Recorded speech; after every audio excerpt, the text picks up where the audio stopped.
বলে কাকুলি চলে যায় আর টুনটুন রাগে আগুন হয়ে যায়। তোমার বড্ড সাহস হয়েছে তাই না মাসি?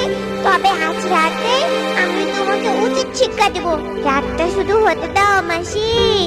এই বলে টুনটুনও চলে যায় আর রাত হয়ে যায়।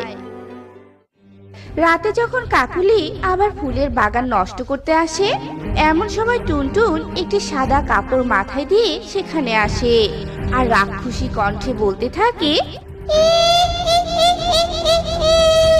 কাকলি, এই কাকলি, কাকলি। কে তুমি? এভাবে সাদা কাপড় মাথায় দিয়ে আছো কেন বলো তো?